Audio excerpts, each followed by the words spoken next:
அன்புக்குரியவர்களே, உங்கள் யாவரையும் ஆண்டவர் மறுமை இரட்சகரும் ஆகிய இயேசு கிறிஸ்து இனி திருப்பெயராலே அன்பொழுக்க வாழ்த்தி வரவேற்கிறேன். இந்த ஊடகத்தின் வாயிலாக உங்களை சந்திப்பதில் மிகுந்த மகிழ்வு அடைகிறேன்.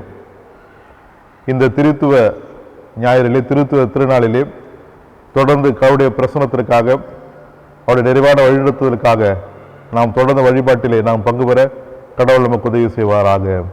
ஆமீன். நம்முடைய இல்லங்களில் இருந்து இந்த நாளிலும் ஆண்டவரை ஆராதிக்கின்ற நாம் இந்த ஆராதனையை ஆண்டவர் நமக்கு ஆசீர்வதித்து தரும்படியாக நாம் ஆண்டவரை நோக்கி பார்ப்போம். ஜெபம் செய்வோம்.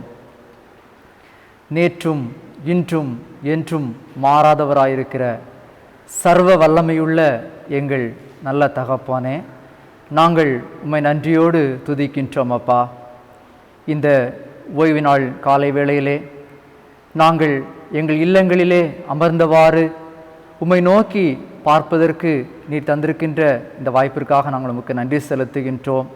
தகப்பனே, நாங்கள் ஆலயத்திற்கு ஒன்றாக வந்து உம்மை ஆராதிப்பதற்கு வாய்ப்புகள் இல்லாத இந்த சூழ்நிலையிலும் ஒன்றான மெய்தேவனான உம்மையே நாங்கள் நோக்கி பார்க்க நீர் தந்திருக்கின்ற கிருபைக்காக நாங்கள் உமக்கு துதிகளையும் ஸ்தோத்திரங்களையும் ஏறெடுக்கின்றோம். அப்பா, இந்த நாளிலும் தகப்பனே, நாங்கள் திருத்துவத்தை குறித்து சிந்திக்க இருக்கின்றோம்.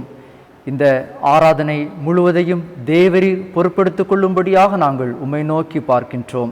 இந்த ஆராதனையானது தகப்பனே, எங்களுடைய வாழ்க்கையிலே ஒரு அர்த்தமுள்ள ஆராதனையாக இருக்க நாங்கள் இந்த ஆராதனையின் ஒவ்வொரு பகுதியையும் உம்முடைய கரத்திலே தருகின்றோம். அப்பா, திரியேக தேவனுடைய பிரசன்னம் எங்களை ஆட்கொண்டு மூடி மறைத்து கொள்ளும்படியாக நாங்கள் உம்மை நோக்கி பார்க்கின்றோம்.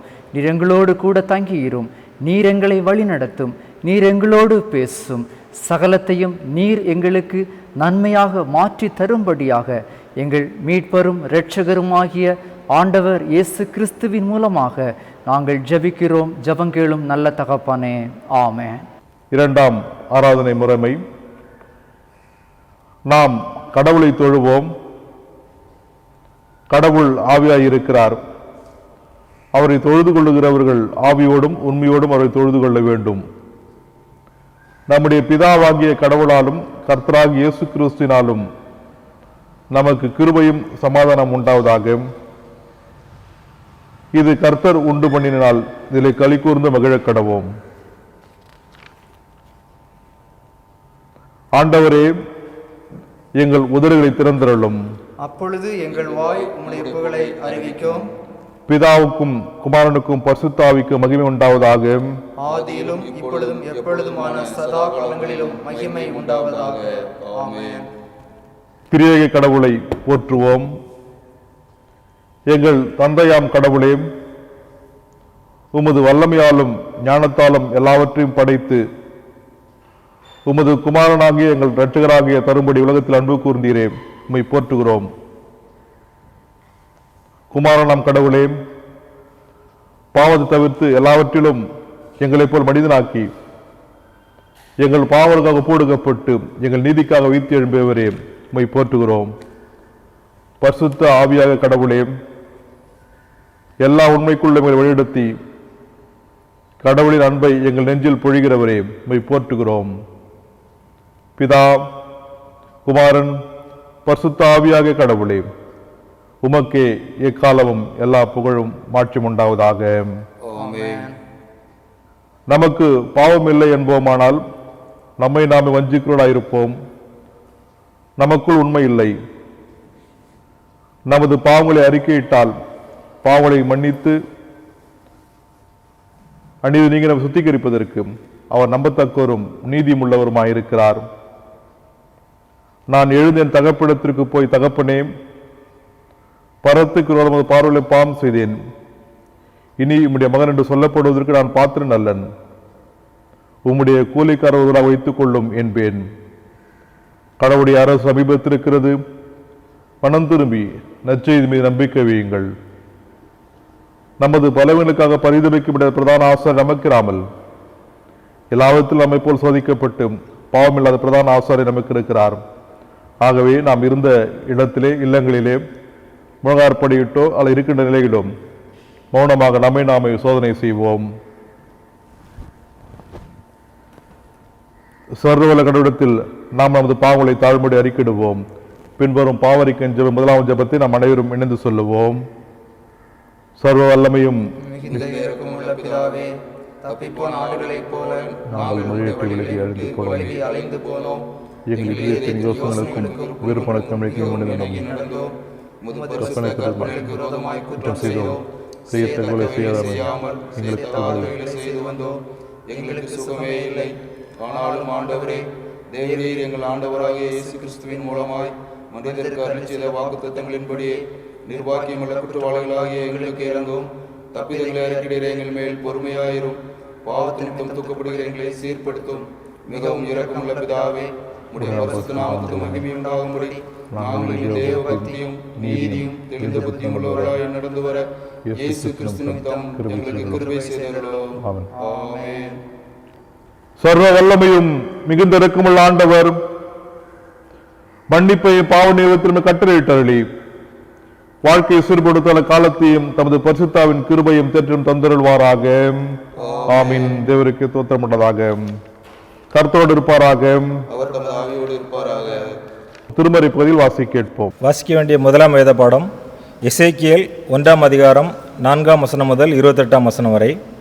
எசேக்கியேல் 1ஆம் அதிகாரம் 4ஆம் வசனம் முதல். இதோ வடக்கே இருந்து புசல் காற்றும் பெரிய மேகமும் அத்தோடே கலந்த அக்னியும் வரக்கண்டேன். அதை சுற்றிலும் பிரகாசமும் அதன் நடுவில் அக்னிக்குள்ளிருந்து விளங்கிய சொகுசாவின் நிறமும் உண்டாயிருந்தது. அதன் நடுவிலிருந்து 4 ஜீவன்கள் தோன்றின. அவைகளின் சாயல் மனுஷ சாயலாய் இருந்தது. அவைகளில் ஒவ்வொன்றுக்கும் 4 முகங்களும் ஒவ்வொன்றுக்கும் 4 சட்டைகளும் இருந்தன. அவைகளுடைய கால்கள் நிமிர்ந்த கால்களாய் இருந்தன. அவைகளுடைய உள்ளங்கால்கள் கன்றுக்குட்டியின் உள்ளங்கால்களுக்கு ஒப்பாயிருந்தன. அவைகள் துலக்கப்பட்ட வெண்கலத்தின் வர்ணமாய் மின்னிக்கொண்டிருந்தன. அவைகளுடைய சட்டைகளின் கீழ் அவைகளின் 4 பக்கங்களிலும் மனுஷ கைகள் இருந்தன. அந்த 4க்கும் அதனதின் முகங்களும் அதனதின் சட்டைகளும் உண்டாயிருந்தன. அவைகள் ஒவ்வொன்றின் சட்டைகளின் மற்றதின் சட்டைகளோடு சேர்ந்திருந்தன. அவைகள் செல்லுகையில் திரும்பாமல் ஒவ்வொன்றும் தன் தன் திசைக்கு நேர்முகமாய் சென்றன. அவைகளுடைய முகங்களின் சாயலாவது வலது பக்கத்தில் 4 மனுஷ முகமும் சிங்க முகமும், இடது பக்கத்தில் 4 எருது முகமும் கழுகு முகமுமாயிருந்தன. அவைகளுடைய முகங்கள் இப்படி இருக்க அவைகளுடைய சட்டைகள் மேலே பிரிந்திருந்தன. ஒவ்வொன்றுக்கும் உள்ள 2 சட்டைகள் ஒன்றோடொன்று சேர்ந்திருந்தன. மற்ற 2 சட்டைகள் அவைகளுடைய உடலை மூடின. அவைகள் ஒவ்வொன்றும் தன் தன் திசைக்கு நேர்முகமாக சென்றது. ஆவி போக வேண்டுமென்றிருந்த இவ்விடத்திற்கும் அவைகள் போயின. போகையில் அவைகள் திரும்பி பார்க்கவில்லை.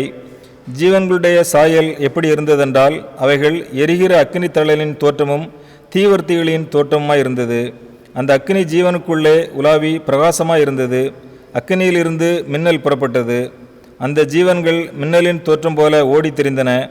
நான் அந்த ஜீவன்களை பார்த்து கொண்டு இருக்கையில் இதோ பூமியில் ஜீவன்கள் அண்டையிலே ஒரு 4 முகங்களை உடைய ஒரு சக்கரத்தை கண்டேன். சக்கரங்களின் ரூபமும் அவைகளின் வேலையும் படிகை பச்சை வர்ணமாயிருந்தது. அவைகள் 4க்கும் ஒரே விதமான சாயல் இருந்தது. அவைகளின் ரூபமும் அவைகளின் வேலையும் சக்கரத்துக்குள் சக்கரம் இருக்குமா போய் இருந்தது. அவைகள் ஓடுகையில் தங்கள் 4 பக்கங்களிலும் ஓடும். ஓடுகையில் அவைகள் திரும்புகிறதில்லை. அவைகளின் வட்டங்கள் பயங்கரப்படத்தக்க உயரமாயிருந்தன. அந்த 4 வட்டங்கள் சுற்றிலும் கண்களால் நிறைந்திருந்தன. அந்த ஜீவன்கள் செல்லும்போது அந்த சக்கரங்கள் அவைகள் அருகே ஓடின. அந்த ஜீவன்கள் பூமியிலிருந்து எழும்பும்போது சக்கரங்களும் எழும்பின. ஆவி போக வேண்டுமென்றிருந்த எவ்விடத்திற்கும் அவைகள் போயின. அவ்விடத்திற்கு அவைகளின் ஆவியும் போக வேண்டுமென்றிருந்தது. சக்கரங்களும் அவைகளின் அருகே எழும்பின. ஜீவனுடைய ஆவி சக்கரங்களில் இருந்தது. அவைகள் செல்லும்போது இவைகளும் சென்றன. அவைகள் நிற்கும்போது இவைகளும் நின்றன. அவைகள் பூமியிலிருந்து எழும்பும்போது சக்கரங்களும் அவைகள் அருகே எழும்பின. ஜீவனுடைய ஆவி சக்கரங்களில் இருந்தது. ஜீவனுடைய தலைகளின் மேல் பிரமிக்கத்தக்க வச்சி பிரகாசமான ஒரு மண்டலம் இருந்தது. அது அவைகளுடைய தலைகளின் மேல் உயர விருந்திருந்தது. மண்டலத்தின் கீழ் அவைகளுடைய சட்டைகள் ஒன்றுக்கொன்று எதிரெதிராய் விரிந்திருந்தன.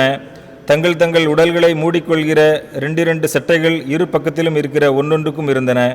அவைகள் செல்லும்போது அவைகளுடைய சட்டைகளின் இரைச்சலை கேட்டேன். அது பெருவெள்ளத்தின் இரைச்சலைப் போலவும் சர்வ வல்லவருடைய சத்தம் போலவும் ஒரு இராணுவத்தின் இரைச்சலுக்கு ஒத்த ஆரவாரத்தின் சத்தம் போலவும் இருந்தது. அவைகள் நிற்கும்போது தங்கள் சட்டைகளை தளர விட்டிருந்தன. அவைகள் நின்று தங்கள் சட்டைகளை தளர விட்டு இருக்கையில் அவைகளுடைய தலைகளுக்கு மேலான மண்டலத்தின் மேலிருந்து ஒரு சத்தம் பிறந்தது. அவைகளின் தலைகளுக்கு மேலுள்ள மண்டலத்தின் மீதில் நீல ரத்தினம் போல விளங்கும் ஒரு சிங்காசனத்தின் சாயலும், அந்த சிங்காசனத்தின் சாயலின் மேல் மனுஷ சாயலுக்கு ஒத்த ஒரு சாயலும் இருந்தது.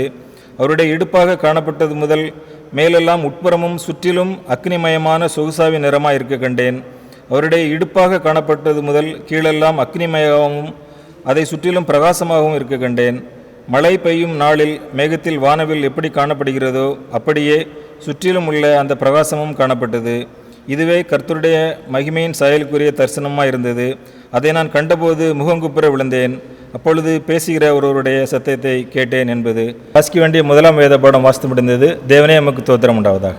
வாசிக்க வேண்டிய நிருப பாடம் அப்போஸ்தலனாகிய பவுல் கொரிந்தியருக்கு எழுதின 2ஆம் நிருபம் 13ஆம் அதிகாரம் வசனங்கள் 11 முதல் 14 முடிய, 2 கொரிந்தியர் 13:11 முதல் 14 முடிய.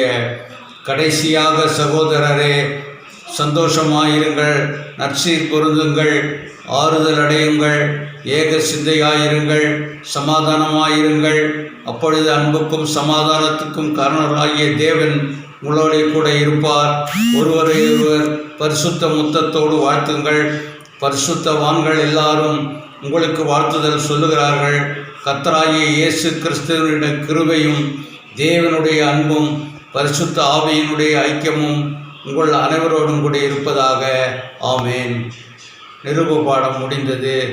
கிறிஸ்துவுக்கே மகிமை உண்டாவதாக. ஆமேன்.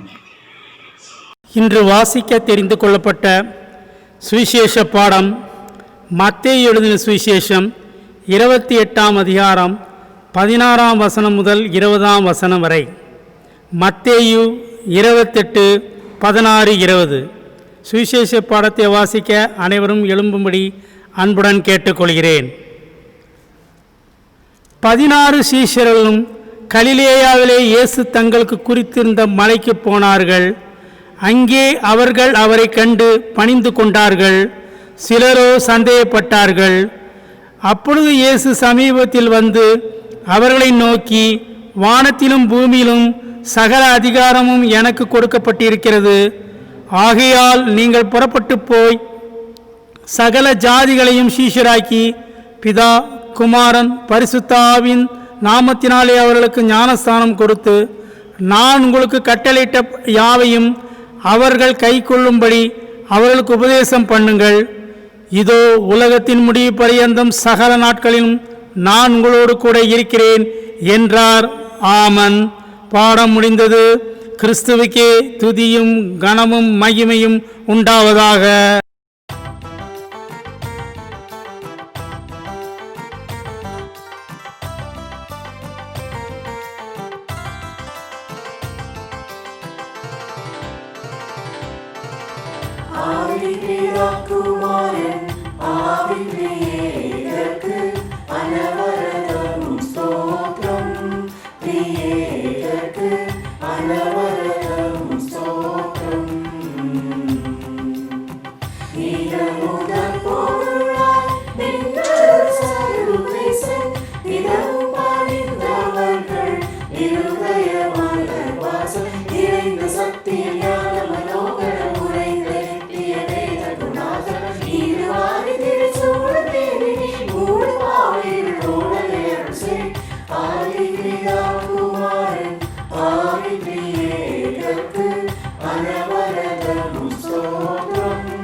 பரிசுத்தம் நீதி என்னும் பண்பதாய் சிறங்குள்ளே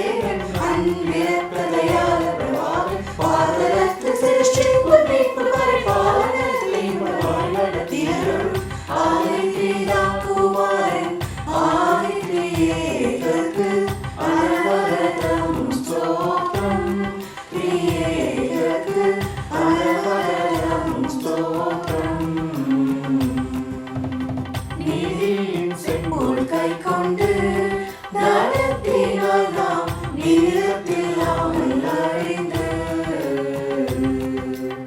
திருமணத்தில் தழுந்து மடிவோம் என்று திரு உள்ளம் உணர்ந்து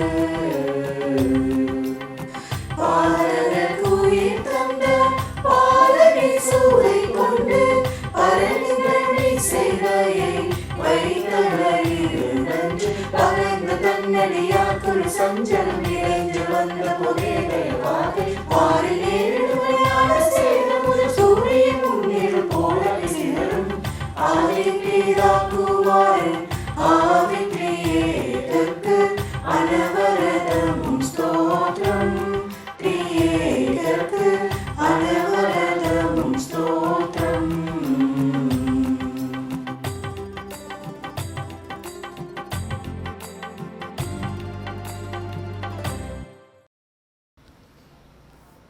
ஜெபம் செய்வோம். கண்மலையும் மீட்பெருமாகிய கர்த்தாவே, எந்தன் வாயின் வார்த்தைகளும் எங்களுடைய இருதயத்தின் நினைவுகளும் உம்முடைய சமூகத்தில் ஏற்படுவதாக இருப்பதாக. ஆமீன். கிறிஸ்துவுக்குள் பிரியமானவர்களே, உங்கள் யாவரையும் ஆண்டவரும் இரட்சகருமாகிய இயேசு கிறிஸ்துவின் திருப்பெயர் அன்போடு கூட வாழ்த்துகிறேன். இன்றைக்கு நமக்கு கொடுக்கப்பட்ட தலைப்பு We believe in Triune God. மூவரு கடவுளில் பற்றுறுதி. பெந்தெகோஸ்தே திருவிழா முடிந்த பிற்பாடு வருகின்ற முதல் ஞாயிற்றுக்கிழமை திருத்துவ ஞாயிறாக நாம் கொண்டாடுகின்றோம். நாம் வழிபடும் கடவுள் திருத்துவ கடவுள், தந்தை, மைந்தன், தூய ஆவிய என்ற மூவரில் ஒருவரான கடவுள். திருச்சபையின் அடிப்படை தன்மை பற்றுறுதி விளங்குகிற ஒன்று. நம் வாழ்வில் வழிபாட்டிலே அல்லது பற்றுறுதியின் மூலமாக இந்த மகிழ்வின் கொண்டாட்டங்கள் கடவுளோடு கூட இருக்கின்ற அல்லது கடவுளை வழிபடுகிறதிலே அவர் என்றென்றும் செயல்படுகின்றவராக, மனித வரலாற்றிலே அவர் செயல்படுகின்ற கடவுளாய், ஆகவே நன்றி செலுத்துகின்ற ஒரு திருநாளாக அமைந்ததற்காக கடவுளுக்கு நாம் நன்றி செலுத்துவோம். நம் வழிபாட்டின் மையம் என்பது திருத்துவ கடவுள். பொதுவாக இயேசு அவர் வழியாக இரு தினத்தாரையும் நாம் ஒரே தூய ஆவியின் மூலமாம் நம் தந்தை அணுகும் பேறு பெற்றிருக்கிறோம் என்று நமக்கு திருமறை நமக்கு கற்றுத்தருகிறது. பிலிப்பியர் 4ஆம் அதிகாரம் 20ஆம் வசனத்திலேயும் யோவான் 4ஆம் அதிகாரம் 24ஆம் வசனத்திலேயும் இங்கு நாம் பார்க்கின்ற பொழுது இந்த அனுபவத்தை நாம் காண முடிகிறது. நாம் வாசி கேட்போம். பிலிப்பியர் 4ஆம் அதிகாரம் 20ஆம் வசனம். நம்முடைய பிதாவாகிய தேவனானவருக்கு என்றென்றைக்கும் மகிமை உண்டாவதாக. நம்முடைய பிதாவாகிய தேவனுக்கு என்றென்றைக்கும் மகிமை உண்டாவதாக. தேவன் ஆவியாய் இருக்கிறார். அவரை தொழுது கொள்ளுகிறவர்கள் ஆவியோடும் உண்மையோடும் அவரை தொழுது கொள்ள வேண்டும். கடவுள் ஆவியாய் இருக்கிறார். அவரை தொழுது கொள்ளுகிறவர்கள் ஆவியோடும் உண்மையோடும் அவரை தொழுது கொள்ள வேண்டும். முதலாவது மூவரு கடவுளுடைய தன்மை குறித்து நாம் பார்ப்போம். திருத்துவம் என்பது திருமறையிலே நமக்கு வெளிப்படையாக சொல்லப்படவில்லை. என்றாலும் ஆங்காங்கே திருத்துவத்தை குறித்து நாம் காண முடிகிறது. 4ஆம் நூற்றாண்டின் இறுதியிலே கடவுளை புரிந்து கொள்ளும் நோக்கில் திருச்சபை நம்பிக்கையாக உருவாக்கியதுதான் இந்த ட்ரினிட்டி. கடவுளை குறிக்கும் இந்த நம்பிக்கை கிறிஸ்தவ விசுவாசத்தின் அடித்தளமாக அமைகிறதை நாம் காண முடிகிறது. திருச்சபையின் அடிப்படையில் கடவுள் ஒருவரே. இங்கு படைப்பிலே நாம் காணுகின்ற பொழுது மூவரும் ஒன்றாக செயல்படுகிறதை நாம் காண முடிகிறது. கடவுள் தம்மை வெளிப்படுத்துகின்ற போது தந்தை, மைந்தன், தூய ஆவியானவர் என்று தொடர் அனுபவத்தை இங்கு நாம் காண முடிகிறது. ஆகவே பழைய ஏற்பாட்டிலே குறிப்பாக கடவுள் படைப்பாளராக, புதிய ஏற்பாட்டிலே இயேசு கிறிஸ்து மீட்பராக பெந்தேகோஸ்தே திருநாளிலே தூய ஆவியானவராக ஆக மூவரில் ஒருவராக இப்படி செயல்பாடுகளை நாம் காண முடிகிறது. ஆகவே கடவுள் ஒருவரே அவர் தன்மை தந்தையாக மைந்தனாகிய தூய ஆவியாக வெளிப்படுகிறார். ஒரே தன்மை மூலமாக மூன்று நிலைகளும் ஒரு தன்மை உடையவராக செயல்படுகிறதை முதலாவது நாம் புரிந்து கொள்ள வேண்டும். ஆகவே மூவரு கடவுளின் தன்மை, முதலாவது திருத்துவத்துடைய தன்மை, மூவரும் ஒருவர். இரண்டாவது, கடவுள் ஒருவரே.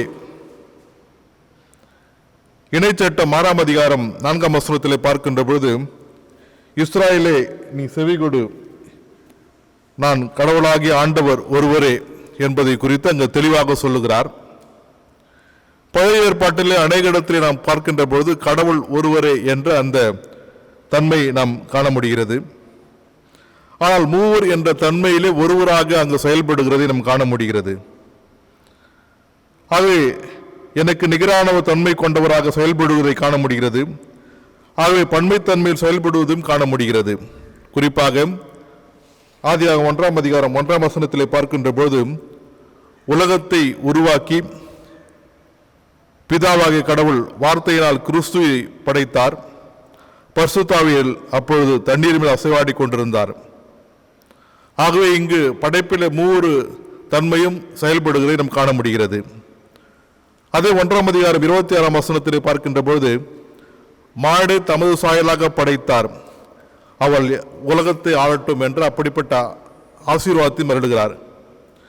ஆக கடவுளின் இருப்பு நிலையில் ஒருவரான கடவுள் மூவராக ஒப்பற்ற பெயர் தன்மை வெளிப்பாட்டினாலும் ஒன்றாக செயல்படுவதை நாம் இங்கு காண முடிகிறது. குறிப்பாக எளிமையான ஒரு உதாரணம் என்று சொன்னால் பனிக்கட்டி. அது பனிக்கட்டியாக இருக்கும், அது உருகுகின்ற பொழுது தண்ணீராக இருக்கும், அது வெப்பப்படுத்துகின்ற பொழுது அது நீராவியாக மாற்றப்படும். மூன்று செயல்பாடுகள் இருக்கும், ஆனால் ஒரே தன்மை பெற்றிருக்கும். ஆக இங்கு பரிசுத்த ஆவியானவராகிய கடவுள் மாத்திரமல்ல, திருத்துவ கடவுள் மூவரு பணிகளை செய்திருந்தாலும் ஒரே தன்மை உடையவர்களாக இருக்கிறார்கள். ஆகவே கடவுளுடைய ஒருவரே. மூன்றாவது, இந்த மூவரும் தனித்துவம் உடையவர்கள். மத்தேயு 11ஆம் அதிகாரம் 25ஆம் வசனத்திலே பார்க்கின்ற பொழுது வாசிக்கும். மத்தேயு 11:25. அந்த சமயத்திலே இயேசு சொன்னது, பிதாவே, வானத்துக்கும் பூமிக்கும் ஆண்டவரே, இவைகளை ஞானிகளுக்கும் கல்விமான்களுக்கும் மறைத்து பாலகருக்கு வெளிப்படுத்தினபடியால் உம்மை ஸ்தோத்தரிக்கிறேன். இங்கு பார்க்கின்றது மைந்தன் தந்தையிடம் பேசுகிறது போல அமைந்திருக்கிறது. மத்தேயு 3ஆம் அதிகாரம் 12ஆம் வசனம். மத்தேயு 3:12. தூற்றுக்கூடை அவர் கையில் இருக்கிறது, அவர் தமது களத்தை நன்றாய் விளக்கி தமது கோதுமையை களஞ்சியத்தில் சேர்ப்பார், பதரையோ அவியாத அக்கினியால் சுட்டரிப்பார். தந்தை மைந்தரிடம் பேசுகிறது போல காணப்படுகிறது. ரோமர் 8ஆம் அதிகாரம் 27ஆம் வசனம். ரோமர் 8:27. ஆவியானவர் தேவனுடைய சித்தத்தின்படியே பரிசுத்தவான்களுக்காக வேண்டுதல் செய்கிறபடியால் இருதயங்களை ஆராய்ந்து பார்க்கிறவர் ஆவியின் சிந்தை என்னதென்று அறிவார். ஆமா, இங்கு பார்க்கின்ற பொழுது பரிசுத்த ஆவியானவர் தந்தையிடம் பேசுகிறது. அல்லது யோவான் 14ஆம் அதிகாரம் 16ஆம் வசனம். இப்படி அநேக திருமறை பகுதியில் பார்க்கின்ற பொழுது மூவரும் தனித்தன்மை உடையவர்களாக தந்தை மகனிடம் பேசுவது போல, மகன் தந்தையிடம் பேசுவது போல, பரிசுத்த ஆவியானவர் தந்தையிடம் பேசுவது போல நமக்கு இங்கு கோடிட்டு காண்பிக்கப்படுகிறது. நான்காவதாக, அவரவர் தன் பணிகளை தனியாக செய்கின்ற தனித்தன்மை உடையவர்கள், ஆக ஒருவருக்கு ஒரு நிகரானவர்கள். யோவான் 5ஆம் அதிகாரம் 18ஆம் வசனத்திலே பார்க்கின்ற பொழுது, அவர் ஓய்வு நாள் கட்டளையை மீறினதும் அல்லாமல் தேவனை தம்முடைய சொந்த பிதா என்றும் சொல்லி தம்மை தேவனுக்கு சமமாக்கினபடினாலே யூதர்கள் அவரை கொலை செய்யும்படி அதிகமாய் வகை தேடினார்கள். இங்கு மிக இயேசு கிறிஸ்து கடவுளை தம் தந்தை என்று அழைக்கின்ற பொழுது அங்கு யூதர்களுக்கு மிக எருப்புணர்ச்சி உருவாகிறது. ஆகவே அதை ஏற்றுக்கொள்ள முடியாத சூழல். அநேக இடத்திலே நாம் பார்க்கின்ற போது யோவான் 14ஆம் அதிகாரம் 18ஆம் வசனம், 16ஆம் அதிகாரம் 15ஆம் வசனம் ஆகிய இந்த நிலைகளை பார்க்கின்ற பொழுது இயேசு தன் தந்தையிடம் உறவாடுகின்ற உறவு நிலை அங்கு தனித்தன்மை வெளிப்படுத்துகின்ற பொழுது அதை யூதர்களை ஏற்றுக்கொள்ள முடியாத சூழல். எனவே கடவுளின் இருப்பு நிலை மூலமாக மூவரும் வல்லமை பெற்றவர்களாக, அதிகாரம் பெற்றவர்களாக, மகிமை பெற்றவர்களாக ஒவ்வொருக்கு ஒரு இணையாக இருக்கிறதை நாம் காண முடிகிறது. 1 பேதுரு 1 அதிகாரம் 2 வசனத்திலே பார்க்கின்ற பொழுது இங்கு இறைமக்களாக தெரிந்து கொள்ளப்பட்டவர்கள் எடுத்து வாசிக்கும். 1 பேதுரு 1 அதிகாரம் 2 வசனம். பிதாவாகிய தேவனுடைய முன்னறிவின்படியே ஆவியானவரின் பரிசுத்தமாக்குதலினாலே கீழ்ப்படிதலுக்கும் இயேசு கிறிஸ்துவனுடைய இரத்தம் தெளிக்கப்படுதலுக்கும் தெரிந்து கொள்ளப்பட்ட பரதேசிகள். இங்கு மூவர் கடவுளுடைய இறைப்பெயரால் நீங்கள் தெரிந்து கொள்ளப்பட்டீர்கள் என்று சொல்லப்படுகிறது. ஆகவே இந்த 3 நிலைகளை நாம் இப்பொழுது பார்த்தோம். முதலாவது பார்த்தோம், மூவர் கடவுளுடைய தன்மை குறித்து பார்த்தோம். முதலாவது. இரண்டாவது, கடவுள் ஒருவரே என்பதை குறித்து பார்த்தோம். மூவரும் தனித்தன்மை உடையவர்கள் என்பதையும் பார்த்தோம். நான்காவது, ஒருவருக்கொருவர் நிகரானவர் என்பதை குறித்து பார்த்தோம்.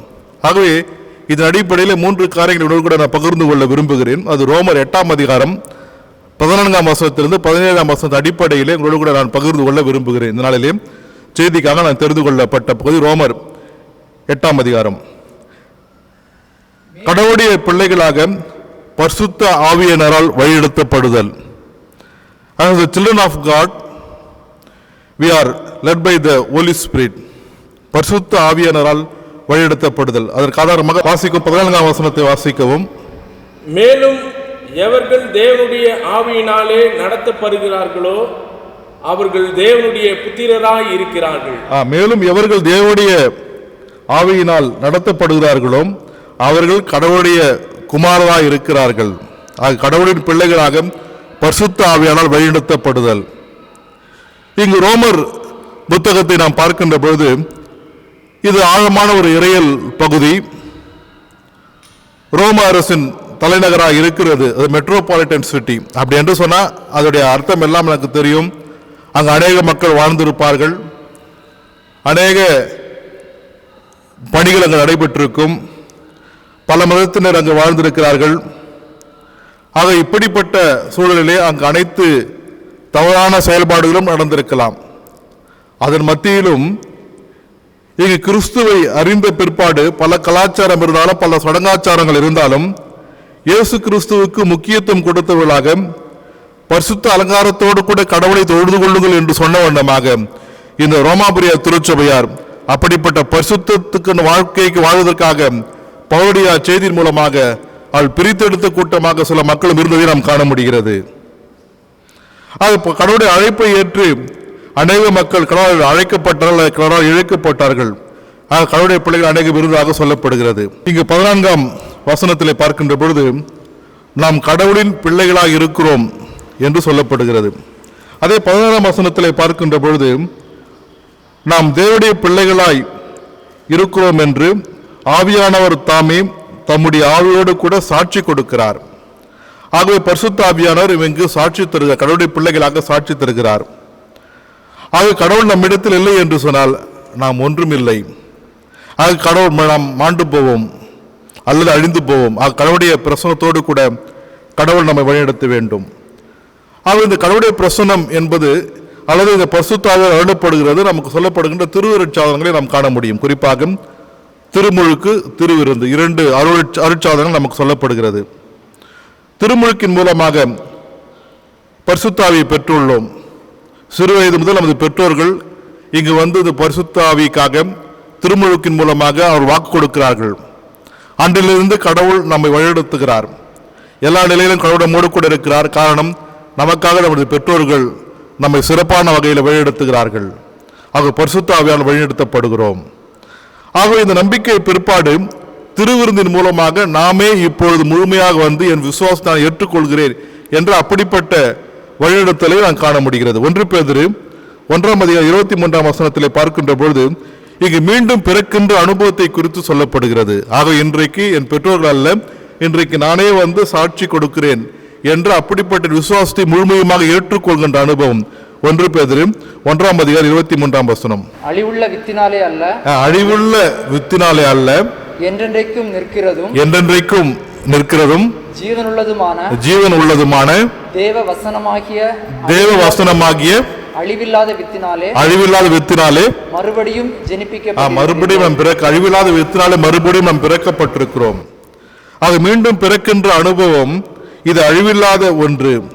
ஆக பரிசுத்த ஆவியானவர் உயிருள்ளதாய் மாற்றப்படுகின்ற ஒன்று.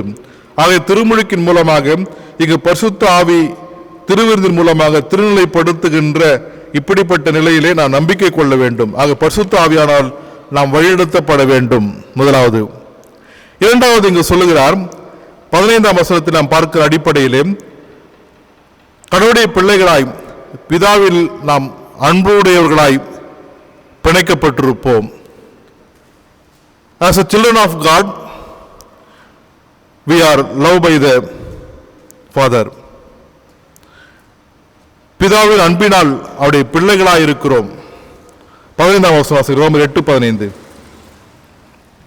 அந்தப்படியே திரும்பவும் பயப்படுவதற்கு நீங்கள் அடிமைத்தனத்தின் ஆவியை பெறாமல் அப்பா பிதாவே என்று கூப்பிடத்தக்க புத்திர சுகாரத்தின் ஆவியை பெற்றிருக்கிறீர்கள். ஆகவே தந்தையின் உறவு படைப்பிலிருந்து செயல்படுகிறதை காண முடிகிறது. அல்லது மனித படைப்பிலிருந்து கடவுள் மனிதனை படைத்த பிற்பாடு நல்லது என்று கண்டார். படைப்பின் மனுமகடமாக மனிதத்தை படித்த பிற்பாடு ஆகவே அதிலிருந்து உறவு ஏற்படுத்துகிறது. இந்த உறவு என்பது இந்த உலக படைப்பு தோற்றத்திலிருந்து இந்த உறவை உண்டாக்குகிற ஒன்று. இங்கு பவுல் 15ஆம் அதிகாரம் சொல்லுகின்ற வண்ணமாக நாம் புத்திர சுவீகாரத்தின் ஆவியை அடைந்துள்ளோம். கடவுளோடு கூட இருக்கின்ற அப்படிப்பட்ட அனுபவத்தை நாம் பெற்றிருக்கிறோம். இயேசு நற்செய்தியாக வருவதற்கு முன்பாக ரோமாபுரியிலே பல வகை வழிபாடுகள் இருந்தது, அல்லது இயற்கை வழிபாடுகள் இருந்தது. இது பயத்தினால் உண்டானது. பயத்தின் ஆவியானவர் அங்கு அருளுகிறார். ஆகவே நீங்கள் இப்படிப்பட்ட கடவுளை வழிபடவில்லை என்று சொன்னால் உங்களுக்கு சாபம் ஏற்படும், நீங்கள் தண்டிக்கப்படுவீர்கள் என்று சொல்லப்படுகின்ற அப்படிப்பட்ட நிலையிலிருந்து இயேசு கிறிஸ்துடைய நற்செய்தியை அறிவித்த பிற்பாடு அவள் மாற்றப்படுகின்ற ஒன்று. நீங்கள் பிதாவினாலே அன்பு கூர்ந்து இருக்கிறீர்கள், நீங்களும் பிதாவுடைய பிள்ளைகளாக இருக்கிறீர்கள் என்று அப்படிப்பட்ட அந்த செய்தியை அவள் சொன்ன உடனே அவர் வாழ்க்கையிலே ஒரு மாற்றம் ஏற்படுகிறது. ஆக அப்பா பிதாவை என்று கூப்பிடுகின்ற புத்திர சுவீகாரத்தின் ஆவியை பெற்றிருக்கிறீர்கள். ஆகவே சன்னுக்கும் ஃபாதருக்கும் உள்ள உறவை இங்கு சொல்லப்படுகிறது. ஆகவே இந்த ஆவியினால் அன்பின் ஆவியானவராக ஆட்கொள்ளப்படுகிறது. ஒருவேளை இன்றைய காலகட்டங்களிலே நாம் பார்க்கின்ற பொழுது தந்தை மகன் என்ற உறவு என்பது மிக சிறப்புக்குரிய உறவுதான். மனித வாழ்க்கையிலே உலக அளவிலே மகன் தவறு செய்கின்ற போது நிச்சயம் தந்தை தண்டிப்பார்.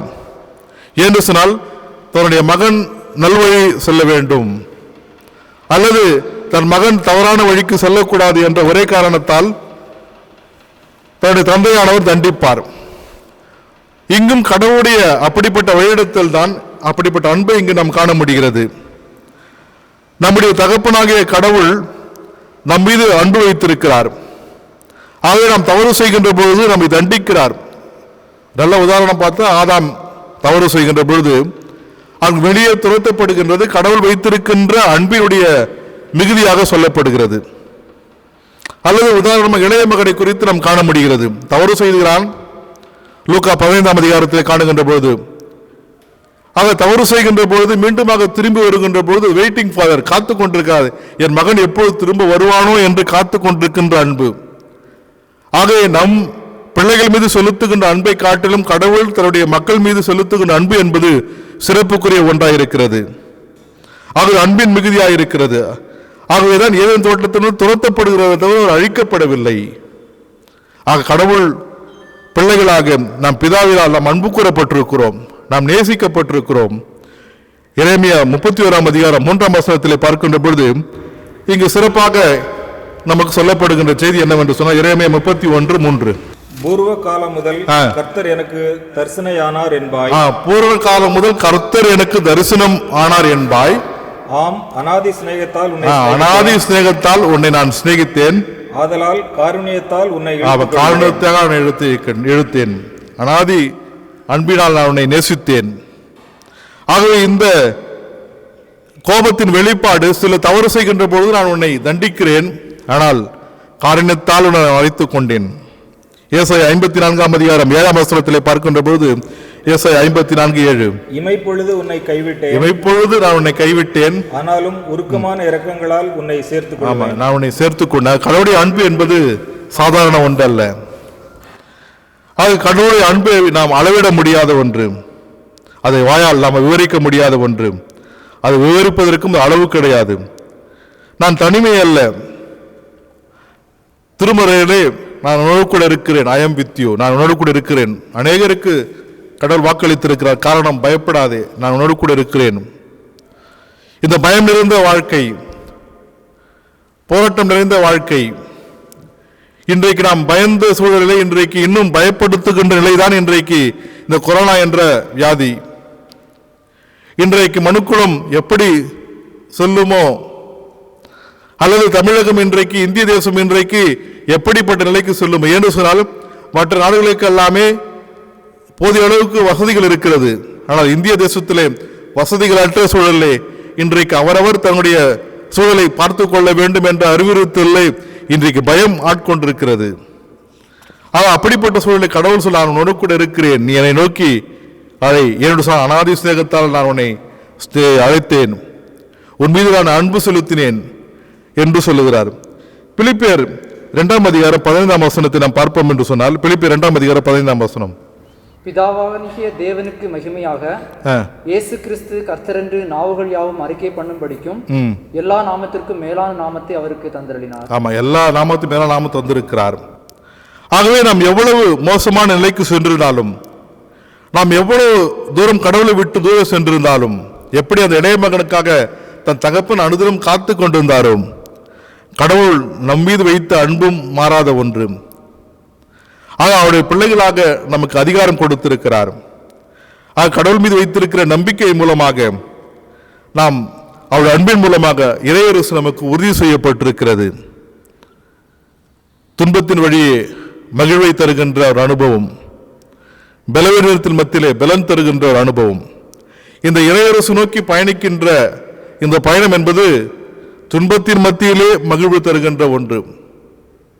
போராட்டம் வரலாம், துன்பம் வரலாம், பிரச்சனைகள் வரலாம், ஆனால் அதன் ஊடே கடவுள் நம்மோடு கூட இருக்கிறார், நம்மை வழிநடத்துகிறார். நமது பலவீனத்தின் மத்தியிலே நாம் பலனை தருகிற கடவுள். ஆகவே கடவுள் நம் மீது அன்பு செலுத்துகிறார். அவருடைய பிதாவின் அன்பினால் நாம் பிள்ளைகளாக்கப்பட்டிருக்கிறோம் என்று இந்த 15ஆம் வசனத்தின் அடிப்படையில் அவருடைய பிள்ளைகளாக ஆக்கப்பட்டிருக்கிறோம். அவருடைய அன்பை விட்டு நாம் விடுபடாதபடி துன்பத்தின் மத்தியிலே கடவுளோடு கூட சேர்கிற அனுபவத்தை பெற கர்த்தர் நமக்கு உதவி செய்வாராக. மூன்றாவது, கடவுளுடைய பிள்ளைகளாக குமாரனுடைய நட்புறவிலே நாம் நிலைத்திருக்க அழைக்கப்படுகிறோம். As a children of God, we are here with the God's son. குமாரன் நட்புறவிலே நாம் நிலைத்திருக்கிறோம். 17ஆம் வசனம். நாம் பிள்ளைகளானால் சுதந்திரராமே, நாம் பிள்ளைகளானால் நாம் சுதந்திரமாமே, தேவனுடைய சுதந்திரரும் தேவனுடைய சுதந்திரரும் கிறிஸ்துவுக்கு உடன் சுதந்திரருமாமே, கிறிஸ்துவுக்கு உடன் சுதந்திரருமாமே, கிறிஸ்துவோட கூட நாம் மகிமைப்படும்படிக்கு, கிறிஸ்துவோடு கூட நாம் மகிமைப்படும்படிக்கு அவரோட கூட பாடுபட்டால் அப்படி ஆகும். அவரோடு கூட பாடுபட்டால் அப்படியாகும். மிக தெளிவாக சொல்லுகிறார். கடவுளுடைய பிள்ளைகளாக அவருடைய குமாரனாகிய நட்பு நாம் நிலைத்திருக்க வேண்டும் என்று சொன்னால், கிறிஸ்துவோடு கூட நாம் மகிமைப்பட வேண்டும் என்று சொன்னால், அவரோடு கூட பாடுகளையும் அனுபவிக்க நாம் தயாராக இருக்க வேண்டும். ஆக குமாரனோடு கூட உறுதிப்படுத்துகின்ற, நிலைநிறுத்துகின்ற இங்கு கூறுகிற ஒன்று ஒரு முக்கியமான ஒரு பகுதியாக சொல்லப்படுகிறது.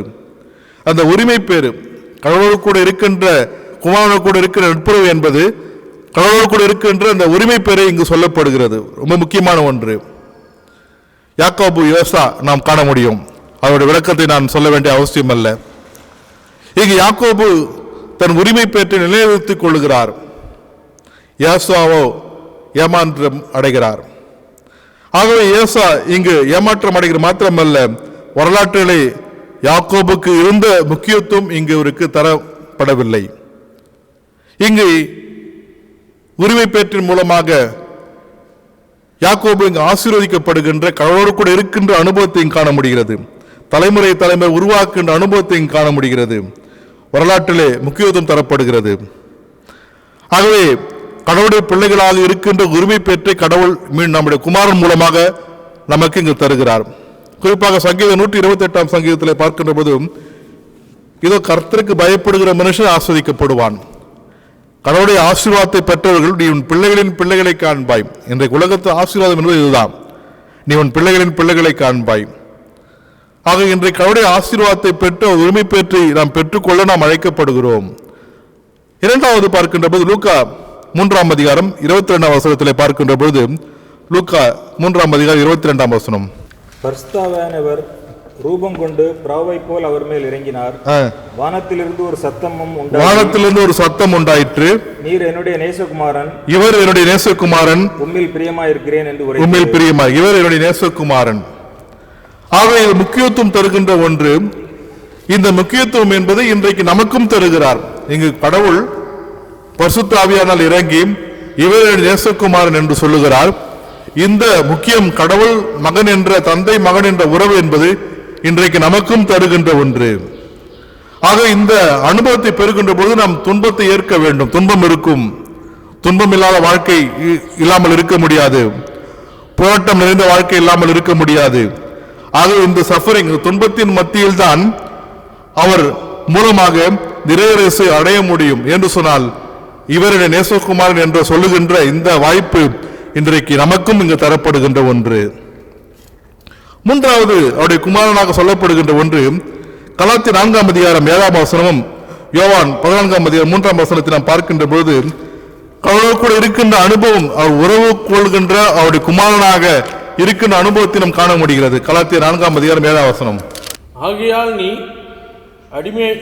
அடிமையாயிராமல் புத்திரனாய் இருக்கிறாய். புத்திரன் அடிமை அல்ல. அப்ப கடவுளுடைய அழைப்பு என்பது நீ அடிமையானவன் என்பது அல்ல, நீ கடவுளுடைய புத்திரனாய் இருக்கிறாய். யோவான் 14:3, நான் போய் உங்களுக்காக ஸ்தலத்தை ஆயத்தம், நான் போய் உங்களுக்கு ஒரு இடத்தை ஏற்பாடு செய்கிறேன், நான் இருக்கிற இடத்திலே நீங்களும் இருக்கும்படி. நான் இருக்கின்ற இடத்துல போதும் நீங்களும் இருப்பீர்கள். ஆக எப்படிப்பட்ட வாக்குறுதி! இங்கு கடவுளோடு கூட இருக்கின்ற அந்த புத்திர சுகாரத்தினுடைய வாழ்வை கடவுள் இன்றைக்கு இயேசு கிறிஸ்து மூலமாக நமக்கு தருகிறார். ஆகவே இங்கு தந்தைக்கும் பரிசுத்தாவிக்கும் நடுவிலே அமர்ந்து கொண்டிருக்கின்ற அனுபவத்தை இயேசு பெறுகின்ற போது நமக்கும் அந்த இடத்தை அருளுகின்ற காத்து கொண்டிருக்கிறார். ஆகவே இதை நாம் உணர்ந்து கொள்ள வேண்டும். உணர்ந்து மாத்திரமல்ல, அனுபவிக்க வேண்டும். ஆக துன்பத்தின் வழியாக மகிழ்ச்சியை நாம் அடைந்து கொள்ள வேண்டும். நம் அநேக சூழலிலே என் வாழ்க்கையில் ஏற்படுகின்ற போராட்டங்கள், எனக்கு ஏன் துன்பங்கள், எனக்கு ஏன் கவலைகள், நான் கடவுளையே நோக்கி பார்த்து கொண்டிருக்கிறேனே.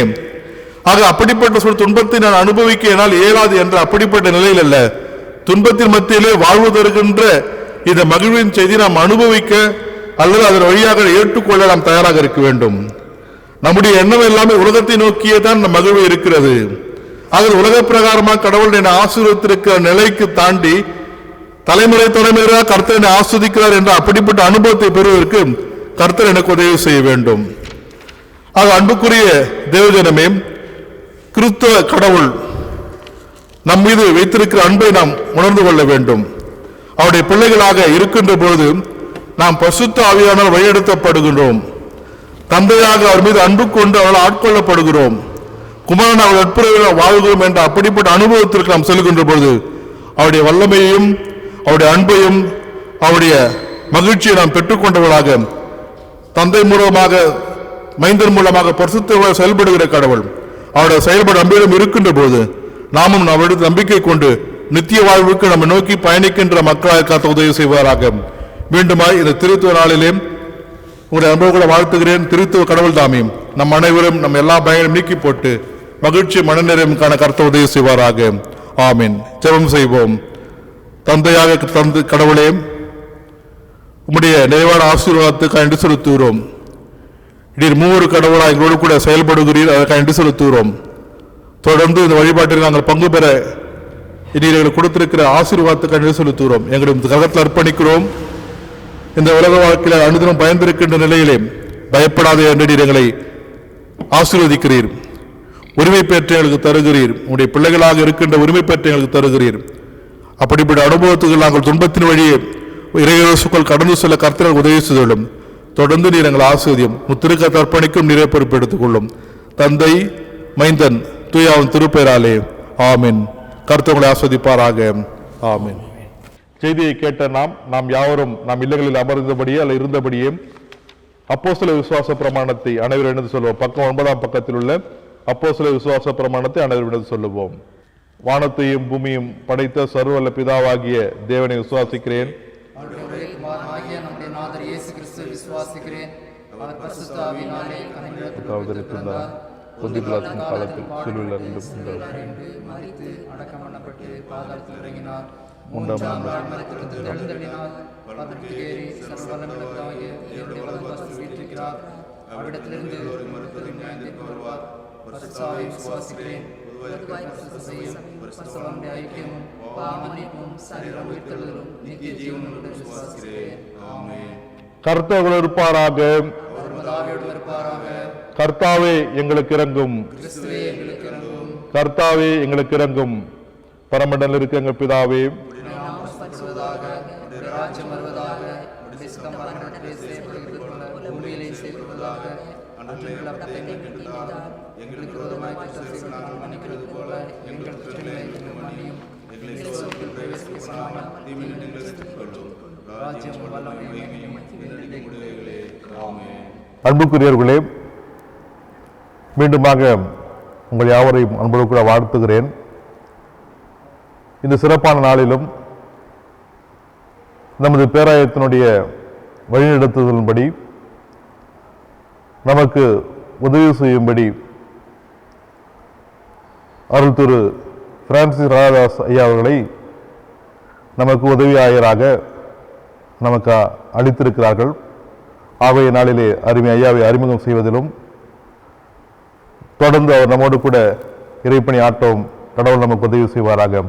தொடர்ந்து அவர் மூலமாக நம்முடைய திருச்சபையும் நம்முடைய இறை குடும்பம் ஆஸ்வதிக்கப்பட கடவுள் உதவி செய்வாராக. ஆமீன். திருச்சபை சார்பாக அன்போடு கூட வாழ்த்தி வரவேற்கிறோம். அன்புக்குரியவர்களே, உங்கள் அனைவரையும் உயிர்த்தெழுந்த ஆண்டவர் இயேசுவின் திருப்பெயரினாலே வாழ்த்துகின்றேன். திருத்துவ திருநாளை கொண்டாடுகின்ற நாம் கடவுளுடைய படைப்பு, மீட்பு, வழிநடத்துதல் ஆகிய இவைகளை உணர்ந்தவர்களாக கடவுளுக்கு நன்றி செலுத்துவோம். இந்த திருச்சபையிலே பணியாற்றுவதற்கு பேராயமாக பணித்திருக்கின்ற அந்த பணியை நிறைவேற்றுவதற்கு கடவுள் தந்த வாய்ப்பிற்காக நன்றி செலுத்துகிறேன். ஆயர் ரெவரண்ட் ஃப்ரெட்ரிக் சார்ல்ஸ் ஐயா அவர்கள், குழுவினர், செயலர், பொருளர் அனைவருக்கும், திருச்சபை மக்கள் அனைவருக்கும் என்னுடைய வாழ்த்துக்களையும் வணக்கத்தையும் தெரிவித்துக் கொள்கிறேன். நம்முடைய சென்னை பேராயத்திலே 41 ஆண்டுகள் பணி செய்கின்ற வாய்ப்பை கடவுள் தந்திருக்கிறார். நாம் இருக்கின்ற இந்த பகுதி சவுத் மெட்ராஸ், அதிலே 26 ஆண்டுகளும், சென்ட்ரல் ஏரியாவிலே 7 ஆண்டுகளும், வட சென்னை பகுதியில் இருக்கின்ற ஆலயங்களிலே 7 ஆண்டுகளும், 1 ஆண்டு வெளிநாட்டுக்கு செல்லுகின்ற படிக்கின்ற ஒரு வாய்ப்பையும் கடவுள் தந்தார். என்னுடைய குடும்பத்தை பற்றி சொல்ல வேண்டுமென்றால், என்னுடைய மனைவி ஓய்வு பெற்ற ஆசிரியை, நம்முடைய பேராய பள்ளிகளிலே தற்போது கரஸ்பாண்டாக 2 பள்ளிகளிலே பணியாற்றுகிறார். பெண்கள் வாரியத்தின் கன்வீனராகவும் செயல்படுகின்றார். எனக்கு 2 பிள்ளைகள். மூத்தவர் பெரில் என்கின்ற மகள், அடுத்தது பிலிப் ஐசக் என்கின்ற மகன். இருவருக்கும் திருமணமாகி இருக்கிறது. அவருடைய குடும்பத்தோடு அவர்கள் இருக்கிறார்கள். பேரன் உண்டு, பென்னி இமானியல். இவர்கள் அனைவரின் சார்பாக உங்களை அன்போடு மீண்டுமாக வாழ்த்துகிறேன். நம்முடைய திருச்சபையின் வளர்ச்சிகளிலே ஒவ்வொரு காலகட்டத்திலும் தலைவர்களை எழுப்புகிறார். அந்த வகையிலே தென் சென்னை பகுதி எப்பொழுதுமே வளருகின்ற ஒரு பகுதி. திருச்சபைகளாக இருந்தாலும் மற்ற தொழிற்சாலைகளாக இருந்தாலும் வேகமாக வளருகின்ற பகுதி தென் சென்னை என்று புரிந்து கொள்ளலாம். ஒருவேளை பழமை இல்லை, ஆனால் வேகமாக வளருகின்ற தன்மை. 17 ஆண்டுகள் முன்பாக ஒருவேளை நான் 2 முறை வட்டார தலைவராக இருக்கின்ற வாய்ப்பு பெற்றபோது இங்கே திருச்சபை உருவாக்கப்பட்டு அல்லது ஏற்கப்பட்ட நிலையிலே இல்லை. அப்பொழுதுதான் கொஞ்சம் கொஞ்சமாக ஜெபத்திலே கூடி வந்திருப்பார்கள். எனவே கடவுள் நம்மை தொடர்ந்து வளர்க்கிறார். அவருடைய ஆதரவு, வழிநடத்துதல் எப்போதும் உண்டு என்பதை உணர்ந்து கடவுளை நான் துதிக்கிறேன். எங்களை வரவேற்கின்ற ஆயர் அவர்கள் ரெவரண்ட் ஃப்ரெட்ரிக் சார்ல்ஸ் ஐயா அவர்களை காலஸ்ரீ பகுதியிலே அவர் நற்செய்தி பணியை நடத்தி கொண்டிருந்த ஆயராக அந்த காலத்திலிருந்து அறிவேன். தூய தோமா சைதாப்பேட்டை ஆலயத்தோடு இணைந்து அங்கே நிலம் வாங்குகின்ற வாய்ப்பையும் கடவுள் தந்தார். எனவே ஆலயத்திலும் நற்செய்தி பணியிலும் ஆர்வமுடைய ஆயருக்கு அவருடைய பணிகளுக்காக கடவுளுக்கு நான் நன்றி செலுத்துகின்றேன். இந்த திருச்சபையின் வளர்ச்சி வேகமான வளர்ச்சி. அந்த வளர்ச்சியிலே கடவுளுடைய பங்கு இருக்கிறது, தலைவர்களுடைய பங்கு இருக்கிறது. எனவே அவர்களையும் வாழ்த்துகின்றேன். உங்களில் சிலரை நான் தனிப்பட்ட விதத்திலே அறிவேன் என்றாலும் அநேகரை நான் நேரடியாக பார்க்க முடியாத நேரத்திலே நம்முடைய நம்பிக்கை முகமுகமாய் காண்போம். அந்த நம்பிக்கையிலே கடவுளுடைய கரத்திலே முழுமையாக அர்ப்பணிப்போம். தடைகள் மாறும், சந்திப்போம், துதிப்போம் என்கின்ற நம்பிக்கையோடு மீண்டும் உங்களை வாழ்த்துகின்றேன். கடந்த 2 ஆண்டுகள் ஓய்வு பெற்ற நிலையிலே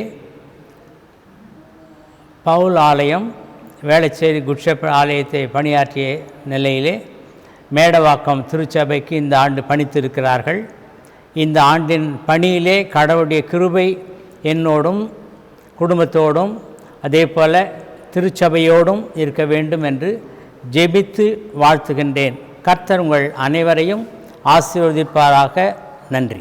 கிறிஸ்துவுக்குள் பிரியமானவர்களே, மீண்டுமாக உங்களை அனுபவம் கூட வாழ்த்துகிறேன். குறிப்பாக தூய யோவான் ஆலயம் மேடவாக்கம் திருச்சபை இறை மக்களுக்காக,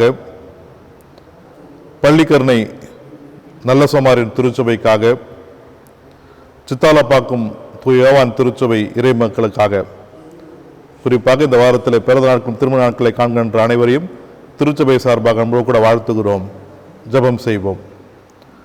பரிசுத்தமும் கிருபையும் உள்ள எங்கள் நல்ல தந்தையே,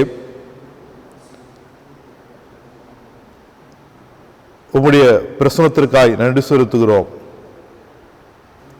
திரித்துவ கடவுளாக, மூவரில் ஒருவராக இம்மட்டு நீர் எங்களை ஆட்கொண்டிருக்கிறீர். அதற்காக நன்றி செலுத்துகிறோம். இந்த ஊடகத்தின் வாயிலாக இந்த வழிபாட்டிலே நாங்கள் அமர்ந்திருந்து உம்மை வழிபட கடவுள் கொடுத்திருக்கிற மிகப்பெரிய வாய்ப்புக்காக நன்றி செலுத்துகின்றோம். தொடர்ந்து தேவரீர் எங்களுடைய 3 திருச்சபைக்காக, இறை மக்களுக்காக, அவருடைய தேவைகளுக்காக கரத்தை அர்ப்பணிக்கிறோம். எந்த ஒரு நிலையிலும் அவள் கைவிடாதபடி நீர் காத்துக்கொள்ளும். தொடர்ந்து நீர் அவளை ஆசீர்வதியும். குறிப்பாக இந்த வாரத்தில் பிறந்த நாட்களையும் திருமண நாட்களை காண்கின்ற இறைமக்கள் ஒவ்வொருவரையும் நாங்கள் நம்மளோடு கூட வாழ்த்துகிறோம். இன்னும் அநேக இப்படிப்பட்ட சிறப்பான நாட்களை காணவும், தொடர்ந்து அவள் ஆஸ்வதிக்கப்படவும், மீண்டுமாய் இப்படி ஆலயத்தில் வந்து நாங்கள் வழிபடும் அப்படிப்பட்ட சிறப்பான நாளையும் நீர் எங்களுக்கு தாரும். மீண்டும் ஒரு விசை அனைவரை வாழ்த்துகிறோம். கர்த்தர் பொறுப்பெடுத்துக் கொள்ளும். தந்தை, மைந்தன், தூயாவின் திருப்பெயராலே ஆமீன்.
வாழ்த்தியே பாடுவோம், போற்றுவோம்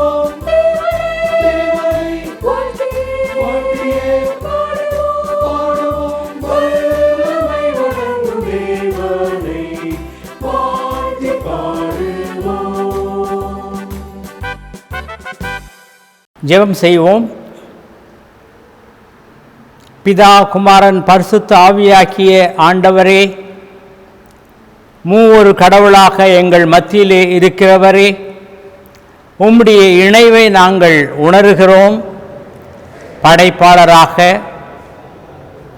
எங்களை படைத்தவர், மீட்பராக எங்களை மீட்டவர், எங்களோடு கூட எப்போதும் எங்கள் உடலிலே குடிகொண்டிருக்கின்ற ஆவியார், திருத்துவ கடவுளை, மூவொரு கடவுளை நாங்கள் கொண்டாடுகிறோம். நீ தருகின்ற அனைத்து வழிநடத்துதலுக்காக நன்றி செலுத்துகின்றோம். இந்த நாளின் ஆராதனையிலே நீர் எங்களோடு கூட இருந்ததற்காக நன்றி செலுத்துகின்றோம். தியானங்களுக்காக, பாடல்களுக்காக, அனைத்து நிகழ்வுகளிலும் பங்கேற்க நீ தந்த வாய்ப்பிற்காக நன்றி செலுத்துகின்றோம். நாங்கள் ஒன்றாக கூடி ஜெபிக்கின்ற காலங்களை ஒருவேளை நாங்கள் எதிர்பார்த்து ஏங்கி நிற்கின்ற வேளையிலே முழு மனதோடு குடும்பங்களிலே நாங்கள் இணைந்து உம்மை துதிக்கிறோம். உம்முடைய கிருபையை தொடர்ந்து தாரும். இந்த கல்வி ஆண்டின் ஒவ்வொரு நாளிலும் சிறப்பாக உம்முடைய கிருபை இருக்க வேண்டுகின்றோம். தேர்வுக்காக ஆயத்தப்படுகின்ற பிள்ளைகளை உம்முடைய கரத்தில் வைக்கின்றோம். ஒவ்வொருவரையும் நீர் ஆசீர்வதியும். திருச்சபையின் ஐக்கிய குழுக்களுக்காக ஜெபிக்கிறோம். ஒவ்வொருடைய திருப்பணிகளிலும் உம்முடைய கிருபை இருக்க நாங்கள் வேண்டுகின்றோம். இந்த காலத்தின் தேவைகளை உணர்ந்தவர்களாக திருப்பணியில் தொடர்ந்து ஈடுபட எங்களுக்கு உதவி தாரும். ஆயருக்காகவும் அவருடைய குடும்பத்திற்காக ஜெபிக்கிறோம். அவர்களை ஆசீர்வதியும். செயலர், பொருளர் இவர்களுக்காகவும், சேகர குழுவிற்காகவும், ஐக்கிய குழுக்களின் பொறுப்பாளர்கள் அனைவருக்காகவும் நன்றி செலுத்துகின்றோம். ஒவ்வொரு குடும்பத்தையும் பாதத்தில் வைக்கின்றோம். John church Medavakkam, good Samaritan church Pallikaranai, John church Sitharapakkam என்று 3 திருச்சபைகளிலும் உடைய பிரசன்னம் தொடர்ந்து இருக்க நாங்கள் வேண்டுகின்றோம். கர்த்தரே ஆளுகை செய்யும். கொரோனா காலத்திலே ஆண்டவரே, நாங்கள் பயத்தோடும் கவலையோடும் இருக்கின்ற அந்த வேளைகளிலே நான் உங்களோடு கூட இருக்கிறேன், வழி நடத்துகின்ற கடவுளாக, உங்களை மீட்கின்ற கடவுளாக என்று நீர் உணர்த்துவதற்காக நன்றி செலுத்துகின்றோம். படைத்தவர் கரிசனை கொண்டவர் என்பதை உணர்ந்தவர்களாக எங்களை முழுமையாக உம் கரத்தில் ஒப்படைக்கின்றோம். தொடர்ந்து அனைவரும் கூடி வந்து உம்மை துதிக்கின்ற அந்த காலத்தை விரைவாய் தாரும். வந்திருக்கின்ற இந்த காணொளி மூலமாக பங்கு பெறுகின்ற அத்தனை பேரையும் ஆசீர்வதியும். இயேசுவின் நாமத்திலே கேட்கிறோம் அன்புள்ள பிதாவே, ஆமீன். என் ஆத்துமாவே கர்த்தரை தோத்திரி, என் முழுவதுமே அவருடைய பரிசுத்த நாமத்தை தோத்திரி. என் ஆத்துமாவே கர்த்தரை தோத்திரி, கர்த்தர் செய்த சகல வரவாதே, ஆமீன். தாயும் தந்தையுமாக கடவுளின் அன்பும் மைந்தராகிய இயேசுவிலும் தூதராகிய ஆவியோடும் நம் அனைவரோடும் நமது குடும்பங்களோடும் பணிகளோடும் கவடு கிருபை பிரசன்ன வேடத்தில் என்றும் என்று சகல தங்கியிருப்பதாக, ஆமீன்.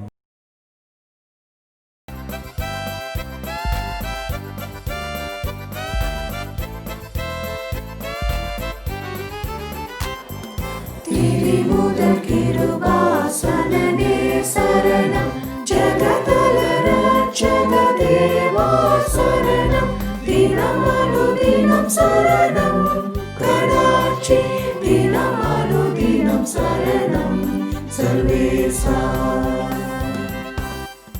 நலவலரேக திரித்துவா சரணம், நமஸ்கரி உம்பரநாதா சரணம், நம்பினே நித தருணம் தருணம், நம்பினே தினம் சரணம், சர்வேசா